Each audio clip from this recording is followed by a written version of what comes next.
बिस्मिल्लाहिर्रहमानिर्रहीम। हेलो अस्सलाम वालेकुम। इस doctor Mare here with my channel awareness tube. जी तो व्यूअर्स, आज की वीडियो मेरे उन तमाम व्यूअर्स के लिए बहुत इंपॉर्टेंट होने वाली है जो ऐसे कंट्रीज़ में रिज़ाइड कर रहे हैं जहां पर मुस्लिम पॉपुलेशन जो है वो कम है और हलाल और हराम फूड के बिटवीन डिस्क्रिमिनेट करना एक टफ़ टास्क होता है। सो आज की वीडियो बहुत ही स्पेशल है उन तमाम व्यूअर्स के लिए। सबसे पहले तो आपने जब भी परचेजिंग करनी है फूड आइटम्स की तो चेक करना है कि उसके पास हलाल सर्टिफिकेशन है कि नहीं है। अगर हलाल सर्टिफिकेशन है तो वो फूड आपके लिए बेस्ट है और अगर नहीं है तो आपने अवॉइड करना है। नंबर 2, आपने अपने मीट जो भी परचेज़ कर रहे हैं आपने देखना है कि वो हलाल मीट है या वो हराम मीट है। मीन्स कि जो हमारे रिलीजन में अलाउड हैं वो मीट है या नॉन हलाल है। तो हलाल को प्रेफर करना है और नॉन हलाल को अवॉइड करना है। नंबर 3, वो जो भी मीट है वो हलाल तरीके से क्या उसको एनिमल को स्लटर्ड किया गया है या नहीं।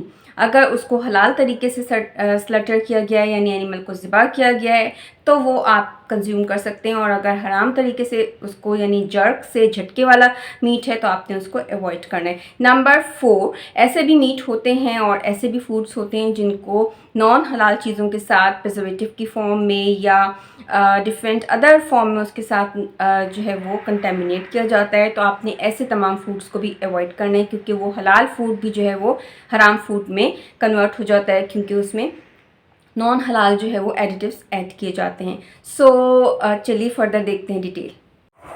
जी तो व्यूअर्स, हलाल फूड और हराम फूड में डिफरेंशिएट करने के लिए सबसे पहले अगर आप किसी भी रेस्टोरेंट में जाएं तो आपने वहाँ से हलाल सर्टिफिकेशन के बारे में पूछना है जो फूड का वहाँ पर प्रोवाइडेड होता है।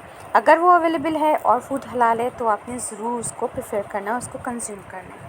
और ये सर्टिफिकेशन जो है ये इंडिकेट करता है कि आपका फूड जो है वो हलाल सोर्सेज से लिया गया है, चाहे वो मीट सोर्स हो चाहे वो कोई और सोर्स का हो। जबकि नॉन हलाल फूड्स में शामिल हैं पोर्क, अल्कोहल, जेलेटिन जो नॉन हलाल सोर्स से एक्सट्रैक्ट किया गया होता है। ये तमाम चीज़ें नॉन हलाल हैं। इसके अलावा मीट एंड पोल्ट्री अगर हलाल तरीके से स्लटर्ड किए गए हैं एनिमल तो वो हलाल है इस्लामिक गाइडलाइंस के अकॉर्डिंगली, और अगर नहीं तो वो हराम। इसका लेबल जो है मीट के ऊपर प्रोवाइड किया जाता है। Number 4, cross contamination. आपने चेक करना है कि आपका हलाल फूड किसी नॉन हलाल फूड के साथ यानी हराम फूड के साथ कंटेमिनेट ना हो। जी तो व्यूअर्स, आई होप कि आपको आज की वीडियो बहुत अच्छी और इन्फॉर्मेटिव लगी होगी।